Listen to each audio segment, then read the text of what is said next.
बात कर लेते खबरों की। छत्तीसगढ़ में लगातार खनन माफियाओं पर कार्रवाई जारी है। बीते दिनों सीएम भूपेश बघेल के निर्देश के बाद अब प्रशासनिक अमला पूरे जोर के साथ कार्रवाई कर रहा है। ये तस्वीरें हम आपको दिखा रहे हैं। कोरबा, पखांजूर, बेमेतरा, जांजगीर चांपा, यहां पर तमाम जगहों पर कार्रवाई की गई है। बीते 2 दिनों में लगातार प्रशासन कार्रवाई कर रहा है। तो खनन माफियाओं के खिलाफ एकदम सख्त मोड में रहे प्रशासन और खनन माफियाओं की कमर को तोड़ने के लिए प्रशासन लगातार जुटा हुआ है। 4 अलग अलग शहरों से ये तस्वीरें हम आपको दिखा रहे हैं।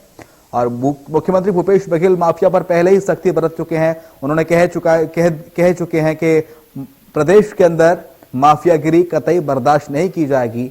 और लेकिन अब फिर प्रशासन एकदम सख्त एक्शन मोड में है।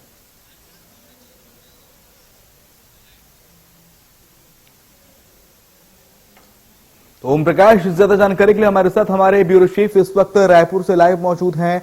ओम प्रकाश, मुख्यमंत्री भूपेश बघेल पहले ही निर्देश दे चुके हैं अधिकारियों को। खनन माफिया बावजूद उसके सक्रिय थे, तो अब खनन माफियाओं की कमर तोड़ने का काम प्रशासन कर रहा है। जी बिल्कुल, जिस तरह से सीएम भूपेश बघेल ने निर्देश दिए थे हाल ही में, तो उसमें यही कहा गया था कि जो अवैध उत्खनन, जो रेत का परिवहन हो रहा है और अवैध उत्खनन हो रहा है, ये कतई बर्दाश्त नहीं की जानी चाहिए। इसके बाद से प्रशासनिक अमला जो है वो अलर्ट मोड पे आ गया। इस सख्ती के बाद उसके बाद ये लगातार जो है अलग अलग स्थानों पे कार्रवाई की जा रही है। ये कार्रवाई देर रात की जा रही है क्योंकि सबसे मुफीद वक्त जो होता है रेत माफियाओं के लिए वो रात का वक्त होता है। और रात के वक्त ही वो शहरों में अपनी ट्रकें लाद कर जो रेतें भेजते हैं। तो जाहिर तौर पे उसी वक्त में प्रशासनिक अमला जो है लगातार कार्रवाई कर रहा है। और ये पूरे छत्तीसगढ़ में अलग अलग स्थानों पर जो है ये ऐसी कार्रवाई चल रही है। जी नहीं, कितनी जगह हैं छत्तीसगढ़ में जहां पर माफिया सक्रिय हैं, वहां से रेत का अवैध उत्खनन होता है? देखिए, पूरा छत्तीसगढ़ जो है नदियों से घिरा हुआ क्षेत्र है और नदी से ही रेत निकालने का काम किया जाता है इन माफियाओं द्वारा।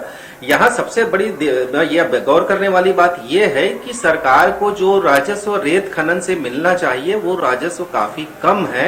लेकिन रेत की जो बिक्री है, अलग अलग प्रदेशों में भी रेत की तस्करी की जाती है, चाहे छत्तीसगढ़ से सटा यूपी का बॉर्डर हो या फिर मध्य प्रदेश का इलाका हो या फिर महाराष्ट्र का इलाका। तो यहाँ से अवैध रेत की सप्लाई लगातार की जा रही थी, लेकिन राजस्व में कोई बढ़ोतरी देखी नहीं जा रही थी। जाहिर तौर पे सरकार इस मामले को लेकर अलर्ट मोड पर आ गई क्योंकि राजस्व का नुकसान मतलब सरकार का ही नुकसान हो रहा था। तो सीएम ने इसमें निर्देश दिए थे अधिकारियों को कि वो लगातार कार्रवाई करते हुए ऐसे रेत माफियाओं पर शिकंजा कसा जाए जो राजस्व का नुकसान कर रहे हैं। तो इसके तहत जो है सीएम ने सख्त निर्देश ये भी दिए थे कि अगर कार्रवाई की जाती है जो रेत माफिया है, जिन्होंने ठेकेदार यानी कि माफिया की करतूत अब छत्तीसगढ़ के अंदर बर्दाश्त नहीं की जाएगी। प्रशासन एकदम एक्शन मोड में है और माफिया की कमर को तोड़ने का काम छत्तीसगढ़ में लगातार किया जा रहा है। ठीक है।